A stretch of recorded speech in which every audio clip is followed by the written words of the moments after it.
Good afternoon students, welcome to my YouTube channel DS Group of Education। अगर आप मेरे channel पर first time आए हो तो जरूर से मेरे चैनल को सब्सक्राइब कर दीजिएगा एंड बेल बटन को प्रेस कर दीजिएगा फॉर फ्यूचर वीडियो नोटिफिकेशंस। और अगर आपको paper two home science related previous year questions and concept जानना है और भी ज्यादा तो जरूर से मेरे Telegram channel DS group of education home science पे ज्वाइन कीजिएगा। स्टूडेंट्स, आज हम लोग डिस्कस करेंगे यूनिट 2 न्यूट्रिशन एंड डाइटेटिक्स के एक बहुत ही इंपॉर्टेंट एंड अनफोल्ड कॉन्सेप्ट को जिसका नाम है डाइट काउंसलिंग। ये जो डाइट काउंसलिंग है ये बेसिकली दोनों फील्ड का एक कॉम्बिनेशन ऑफ वर्क है। कौन से दोनों फील्ड का? Nutrition and psychology. ये जो डाइट है ये न्यूट्रिशन से रिलेटेड है और ये जो काउंसलिंग है ये साइकोलॉजी से रिलेटेड है। तो दोनों फील्ड का भी एक कॉम्बिनेशन ऑफ वर्क यहाँ पे देखा जाता है, या आप कहे तो एक एक्सपर्टाइज यहाँ पे देखा जाता है। और जरूर से ये एक ट्रेन डाइटिशियन के द्वारा ही डिलीवर होना चाहिए। Diet counsellors role is no longer seen as mere information on dispenser but rather as an agent for changing food and eating behavior for better health। यानी जो डाइट काउंसलिंग होता है वो not so much famous जो काम है, पर एक डाइट काउंसलर जो होता है उसका एक बहुत ही इम्पोर्टेंट रोल कहाँ पर होता है? वो एज अ एजेंट काम करता है। कहाँ पे? जो फूड हैबिट होता है या जो ईटिंग बिहेवियर होता है उसे चेंज करने में। जो फूड हैबिट या जो ईटिंग बिहेवियर है, यानी आप कैसे खाना खाते हो, कब खाना खाते हो, कितनी क्वांटिटी में खाते हो, और आपका जो डाइट है फुल डे का उसमें कौन कौन सा खाना इन्वॉल्व है, वो सभी को ठीक करता है एक डाइट काउंसलर। वो आपके हेल्थ को डिटरमाइन करके एक डाइट चार्ट प्रिस्क्राइब करेगा, उसके साथ साथ आपका एक काउंसलिंग भी करेगा। ये सब हम किसके लिए कर रहे हैं? For a better health. Dietitian must focus on disease prevention in addition to traditional responsibilities। जो डाइटिशियंस होते हैं हमें पता है there are different types of dietitians. Types कितने होते हैं? रिसर्च डाइटिशियन होते हैं, क्लिनिकल डाइटिशियंस होते हैं एंड बहुत सारे। पर ये जो डाइटिशियंस का जो काम है वो काम किस ओर ले जाता है? डिजीज प्रिवेंशन में। फॉर एग्जाम्पल किसी को सीवीडी है या किसी को किडनी डिजीज है, तो उसे कौन या किस तरह का खाना जो देना है वो एक डाइटिशियन तय करता है। अगर आप ये देखें ये जो सीवीडी पेशेंट या जो किडनी डिजीज के जो पेशेंट है इसको किस तरह का रिहेबिलिटेशन देना चाहिए वो कौन तय करेगा? वो एक डाइट काउंसलर तय करेगा। The change in the role of dietitians will be driven by the shift to disease pattern from communicable to non-communicable diseases in the population। यानी जो डाइटिशियंस का रोल होता है काउंसलिंग का वो कैसा चेंज होता है? वो डिजीज पैटर्न के ऊपर बहुत ही निर्भरशील रहता है। जैसे कि अगर किसी को कम्युनिकेबल डिजीज है तो एक तरह का काउंसलिंग होगा, एक तरह का डाइट प्रिस्क्रिप्शन होगा, और अगर किसी को नॉन कम्युनिकेबल डिजीज है तो वहां पे दूसरी तरह का डाइट एंड काउंसलिंग सेशन होगा। Epidemiological studies have implicated lifestyle factors such as diet, lack of exercise, cigarette smoking in the growth of chronic diseases। हमें पता है जो डिजीजेस होते हैं वो दो तरह के होते हैं, एक होता है एक्यूट, एक होता है क्रॉनिक। ये जो एक्यूट फॉर्म है ये कम समय के लिए चलता है और ये जो क्रॉनिक फॉर्म होता है ये बहुत ही लॉन्ग टर्म के लिए चलता है। तो ये जो लॉन्ग टर्म जो डिजीज है या जो क्रॉनिक डिजीज है वो कैसे ग्रोथ करता है? अगर एपिडेमियोलॉजिकल स्टडी किया जाए तो वहां पे कुछ इंपॉर्टेंट फैक्टर्स है जो रिस्पॉन्सिबल होते हैं ये क्रॉनिक टेंडेंसी के लिए, जैसे कि diet, lack of exercise and cigarette smoking. Solution lies in educating people to change their behavior. For example, eating healthy diets, exercising more, quitting smoking। अभी ये जो सोल्यूशन है ये सोल्यूशन क्या है?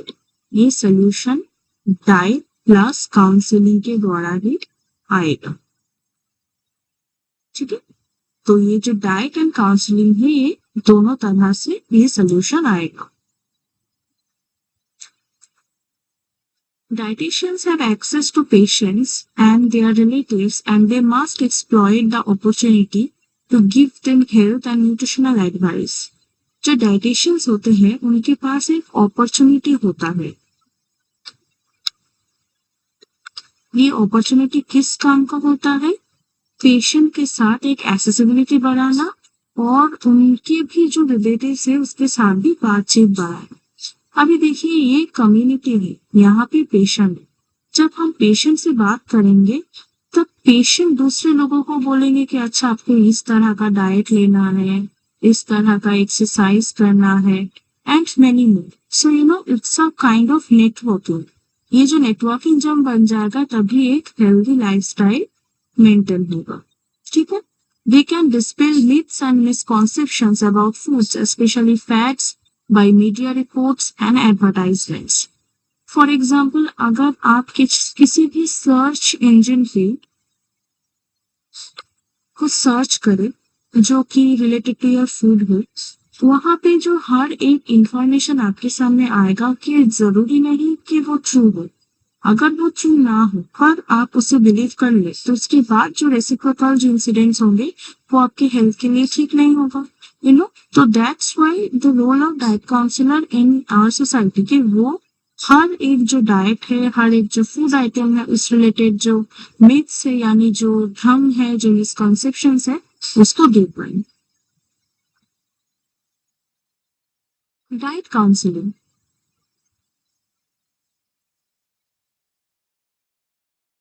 hospital dietitians could address large groups of patients attending clinics such as the pediatrics, gynecology, OPDs on the importance of nutrition. Dietitians could prepare easy to understand leaflets on nutrition for distribution to patients. एक dietitians बहुत सारे काम कर सकते हैं related to patient. ठीक है, जैसे कि वो लीफलेट प्रिपेयर कर सकते हैं जो कि पेशेंट्स को एंड उसके जो रिलेटिव्स है, उसके जो एनवायरनमेंट पे है, सबको डिलीवर कर सकता है। इससे क्या होगा? इससे अवेयरनेस बढ़ेगा, जो अवेयरनेस एक हेल्दी लाइफस्टाइल को लीड करने में हेल्प करेगा। The major objective of dietary counseling should be to educate the patients regarding the nature of the disease, hazards and how it can be recognized and prevented. For example, cancer and for example, breast cancer. हमें पता है कि breast cancer में smoking का एक role play होता है, lifestyle का एक रोल प्ले होता है। तो अगर कोई भी डाइटिशियन, कोई भी डाइट काउंसलर पहले से ही इन चीजों के बारे में एक अवेयरनेस अगर कर दे तो इंसान उसके लिए ज्यादा अवेयर हो जाएगा, तो इसमें वो प्रॉब्लम धीरे से आएगा या ना आने का चांस होगा, है ना। तो this is the way the diet counselor can spread the awareness related to different kind of communicable and both the non-communicable diseases. Advice on personal hygiene, individual instruction on diet and any specific therapy. For effective dietary counseling, a team approach like physician, dietitian, nurse, patient, team है, should be encouraged for success. Good rapport. आप जिसको diet counselling कर रहे हो, आप जिसको diet counselling कर रहे हो उसके साथ एक अच्छा जो फ्रेंडली एनवायरनमेंट है वो आपको सेटअप करना पड़ेगा। अदरवाइज जो काउंसलिंग प्रोसेस है वो ठीक ठाक से नहीं होगा। They should be made aware of the fact that the diet plays an important role in the prognosis of the disease and that they should strictly follow the guidelines of diet therapy. जैसे कि obesity. Currently, this is a very much popular non-communicable condition और disease. You can say that ये जो obesity है हर कोई दूसरे इंसान में हम देख सकते हैं। तो अगर हम obesity के बारे में पहले से ही बता दें कि कब हमें ये पता लगेगा कि obesity स्टेज 1 है, स्टेज 2 है या स्टेज 3 है, अगर ऐसा हो जाए तो कौन सा बेसिक स्टेप्स है जो हमें लेना चाहिए, कौन कौन से एक्सरसाइज को हमें करना चाहिए, ये ऑल जो इंक्लूडेड है, अगर ये हम पहले से ही बोल दे तो वो जो टेंडेंसी है या जो प्रोग्नोसिस है वो कम हो जाएगी। They should be encouraged for a regular follow up programme in order to remain the sound health. आप ओबेसिटी के बारे में एक अवेयरनेस कैंपेन कर दे या एक अवेयरनेस स्प्रेड कर दे, पर उसके बाद भी एक रिस्पॉन्सिबिलिटी आपके ऊपर ये रह जाता है कि अगर वो जो इंसान जिसको आप ये बोल रहे हो वो ठीक ठाक से वो मेंटेन कर रहा है कि नहीं कर रहा है, वो भी एक फॉलोअप आपको रखना है। Apart from food service, the diet clinic on outpatient services helps in wider use of diet counseling and serves to extend and clarify diet instruction and have follow-ups. Diet counsellor जो होता है वो not only clinic में सीमित होना चाहिए, बाहर भी जब भी किसी को ये जरूरत हो कि ना मुझे ये जानना है कि अच्छा ये फूड अगर मैं रिप्लेस करूँ दूसरे के साथ तो कैसा होगा, तो ये सारे चीजों के लिए एक अवेलेबिलिटी होना चाहिए। Whenever possible, home visits may also help in ensuring the adjustment of the patient to the home environment. ये जो काउंसलिंग है वो अगर होम एनवायरनमेंट में हो तो बेस्ट होता है।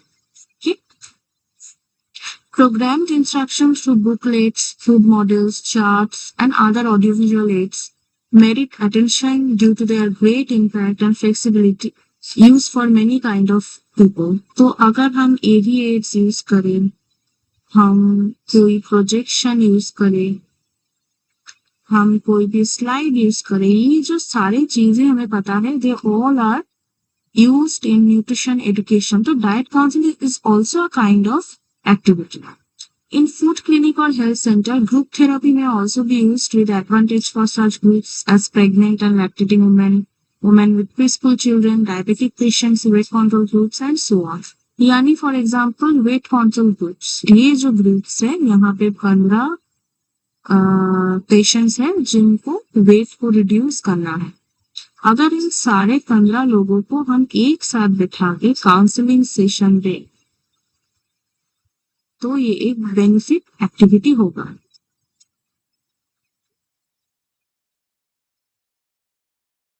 Counselling techniques, basically there are so many counselling techniques, but दो इम्पोर्टेंट काउंसलिंग टेक्निक्स है जो यूज किया जाता है। Number 1 cognitive behavioural therapy and number 2 motivational interview. Cognitive behavioral therapy which assumes that thinking affects behavior. आप जो सोचते हो वो आपके बिहेवियर में रिफ्लेक्ट होता है। Relevant beliefs may be identified and altered and that desired behavior change may be achieved through changes in thinking. आपको ये लग रहा है कि अरे अगर मैं एप्पल खाऊं तो मेरा जो वेट है वो बढ़ जाए, ठीक है, ये एक मिथ है, हमको पता है। पर अगर किसी भी डाइट काउंसलर के साथ आप ये बात कहे, उनको ये बोले कि मुझे ये लगता है, मैंने देखा है कहीं पे ऐसा होता है, तो वो आपको ये पूरा जो इंसिडेंट है वो क्लैरिफाई करेगा विथ साइंटिफिक एविडेंस कि नहीं ऐसा नहीं होता है, तो आपका जो बिलीफ है वो डिसमिस हो जाएगा और आपको ये पता चलेगा कि जो what is the beneficial effect of Apple. Motivational interviewing, initially developed for addiction counseling, has increasingly been applied in public health, medical and health promotion settings. By using this technique, the counselor can help the patient move through various stages of change. यानी जो motivational interviewing होता है, यानी ये 1-to-1 हो सकता है, ये 1-to-many हो सकता है, ये इंटरव्यू के द्वारा हमें जो पेशेंट है उसका जो मोटिव है वो पता चलता है और उसमें अगर कोई प्रॉब्लम हो, वो कुछ पर्सनली कहना चाहे तो तब भी वो कर सकता है। एक्टिविटीज दैट फैसिलिटेट चेंज, कौन कौन से ऐसे एक्टिविटीज होते हैं जो चेंज को फैसिलिटेट करता है। एक्सप्रेसिंग एम्पैथी, अगर आप किसी को एम्पैथी दिखाए तो वो ज्यादा मोटिवेट होता है। Understanding cultural factor, like Bengalis एक तरह का डाइट लेते हैं, मराठीज एक तरह का डाइट लेते हैं, गुजरातीज एक तरह का डाइट लेते हैं, तो डिफरेंट कल्चर में डिफरेंट होता है ना, वो आपको समझना पड़ेगा। Developing discrepancy, avoiding arguments and defensiveness, यानी आपको तर्क नहीं करना है, आपको उसको समझाना है। रोलिंग विद रेजिस्टेंस, यानी जो भी बाधा आए उसको आपको रेजिस्ट करना है। सपोर्टिंग सेल्फ एफिकेसी यानी जो आत्म प्रभावकारिता है उसको आपको समर्थन करना है। जो पेशेंट का आत्म प्रभावकारिता है उसको आपको सपोर्ट करना है। एक मॉडल है जो very much famous in diet counselling. वो कौन सा मॉडल है? Interview, first session, assessment, establishing a rapport, assessment of current eating behaviour. वो तब क्या क्या खा रहा है जब आपने काउंसलिंग स्टार्ट किया। Assessment of readiness to change, not ready to change. अगर वो चेंज के लिए रेडी नहीं है तब क्या होगा? आपको कुछ ओपन एंडेड क्वेश्चन करना है। हमें पता है क्वेश्चन दो तरह के होते हैं, एक ओपन एंडेड, एक क्लोज एंडेड। ठीक है, क्लोज एंडेड में नो ऑप्शन यानी no space for large answer, और ओपन एंडेड में वो स्कोप होता है। तो वैसे क्वेश्चंस करना है, लिसनिंग करना है प्रॉपरली, अफर्म करना है, एलिसिटिंग सेल्फ मोटिवेशनल स्टेटमेंट्स, मोटिवेट करना है एंड सेशन को एंड करना है। फिर से कौन सा स्टेप होगा? Unsure about the change, ready to change यानी अल्टीमेटली वो चेंज के लिए प्रिपेयर हो जाएगा।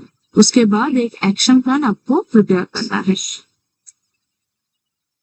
सो this is all about today's class. I hope आपको ये क्लास बहुत ही अच्छा लगा होगा।